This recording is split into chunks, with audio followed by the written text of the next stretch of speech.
Salut tout le monde, c'est Laura, j'espère que vous allez bien et aujourd'hui on se retrouve dans une nouvelle vidéo. Alors une vidéo un petit peu particulière et qui me tenait à cœur de faire depuis très longtemps. Une vidéo qui va porter sur comment faire quand on est un gros lecteur ou même un petit lecteur sans forcément se ruiner en lecture, surtout quand on est par exemple étudiant etc. et qu'on n'a pas forcément un énorme budget et pourtant qu'on adore lire. Donc je vais vous donner tous mes conseils parce que je lis énormément et je lirais pas autant si j'appliquais pas tous ces conseils à chaque fois. Et je pense que ça peut aider pas mal d'entre vous. Donc mon premier conseil, c'est de lire les livres en poche et pas de les acheter en grand format parce que mine de rien, les poches c'est à peu près entre 6-8 euros, il y en a même qui sont beaucoup moins chers. Ça revient quand même beaucoup moins cher que d'acheter un livre entre 18 et 25 euros le livre de poche si c'est un adulte ou un jeunesse. Ça commence à faire quand même vachement salé quand c'est à ce prix-là, en grand format. En poche du coup on peut en prendre beaucoup plus, on peut en prendre 2 voire 3 même pour le prix d'un grand format. Ça vaut quand même beaucoup le coup, d'autant plus que en soi un poche c'est quand même beaucoup plus pratique qu'un grand format quand on veut l'emporter, que ce soit dans les transports, en voyage, etc. Ça revient beaucoup plus pratique, c'est aussi plus confortable quand on le prend.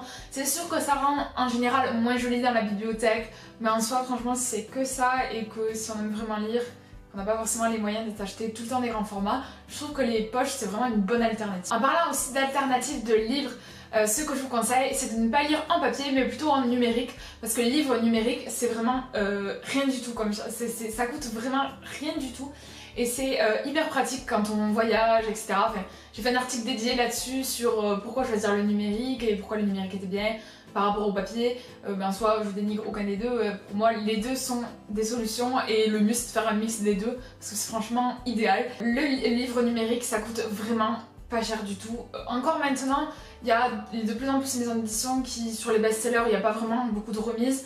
Mais en soi, sur des livres par exemple, pour les auto-édités, ça va revenir à 2-3 euros. D'autant plus qu'il y a souvent des grosses opérations avec Brajlon, Castelmore et Milady qui font chaque année des grosses opérations où il y a plus de centaines de titres qui sont à moins de 1 euro pendant quelques jours. Donc ça vaut grave le coup si vous adorez lire, parce que surtout en plus dans ces genres là. Voilà, c'est une super bonne alternative, encore même meilleure que les poches en soi. Donc si le côté numérique ne vous dérange pas et que vous avez une liseuse ou quoi que ce soit, ça peut devenir très rentable à la fin, puisqu'au final pour pas grand chose vous pouvez lire des tonnes et des tonnes de livres. Mon troisième conseil c'est de lire en bibliothèque, d'emprunter en bibliothèque. Alors ne me faites pas croire que vous n'avez pas de bibliothèque près de chez vous. Tout le monde en a une, alors c'est sûr ça recèle pas forcément des meilleures nouveautés, mais en général si vous habitez près d'une grande ville, moi je sais que j'habite à Carcassonne, enfin près de Carcassonne, et près de Carcassonne il y a forcément une grande médiathèque, il y en a plusieurs, c'est quand même assez plein de livres assez nouveaux quand même, ils renouvellent très souvent les stocks. Après en plus comme je suis au lycée j'ai la chance d'avoir un CDI, donc pareil si vous êtes étudiant et qu'il y a une bibliothèque à disposition, mais faites-vous plaisir, n'attendez pas, surtout que en général, les CDI sont quand même assez dynamiques et ils demandent aux élèves en général qu'est-ce qu'ils veulent comme livre, etc. Je sais qu'aussi il y a des clubs de lecture souvent à des CDI, etc.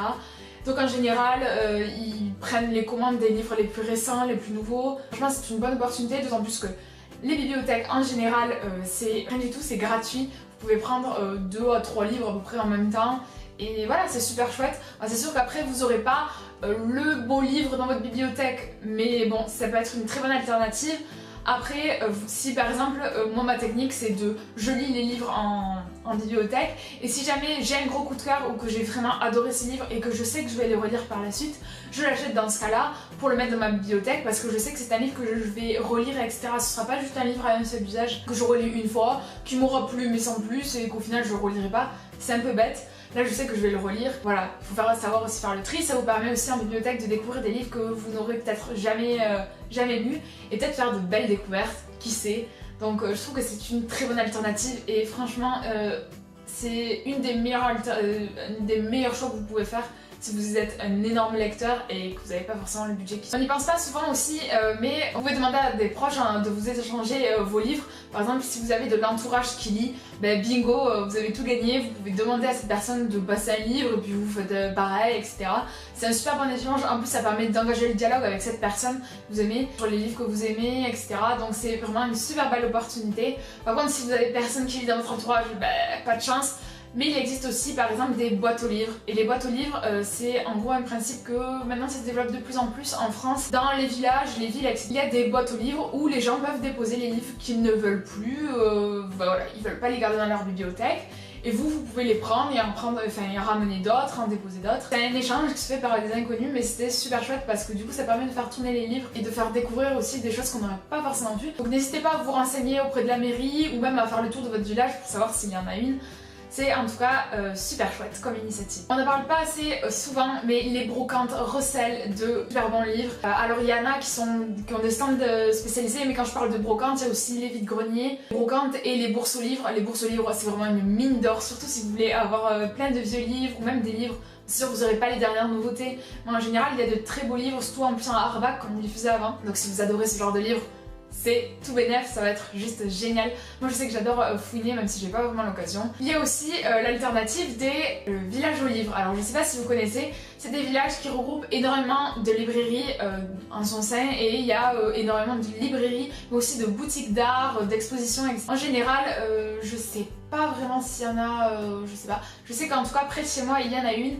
Et que ben voilà, c'est franchement génial parce que c'est des livres après très spécialisés sur, je sais pas moi, les bateaux, l'aviation, n'importe quoi. Mais aussi il peut y avoir des livres très jeunesse, des albums, des éditions qui sont recherchées. Franchement, il y a tout un tas de choses. Et c'est juste génial parce que c'est vraiment l'atmosphère des vieilles librairies, des petits trésors cachés, et j'adore fouiner là-dedans, surtout avec l'odeur du papier, c'est juste incroyable. Donc si jamais vous voulez faire une sortie shopping librairie, franchement foncez dans les villages aux livres, c'est génial. En plus c'est ouvert toute l'année, donc ça vaut le coup aussi parce que les bouquins c'est pas toute l'année, même s'il y en a très souvent, j'en suis sûre, près de chez vous. C'est une super belle chose. Je sais pas pour les villages aux livres, j'essaierai de vous trouver un site qui recense tous les villages aux livres, ou dans tous les cas je vous le mettrai dans la barre d'infos, donc n'hésitez pas à aller voir. Et la dernière astuce que j'ai à vous donner, c'est de vous pencher vers l'occasion si vous voulez quand même acheter dans les grands formats. Alors dans les poches moins parce que ça vaut moins le coup du coup, mais pour les grands formats, vous pouvez faire des affaires en or. Je pense notamment à Momox ou Gilbert Joseph, mais je sais qu'il y en a plein d'autres de sites. Allez vous renseigner. Et c'est des super initiatives quand vous voulez acheter des livres, mais qui sont forcément un peu chers quand c'est des nouveautés ou ce genre de choses.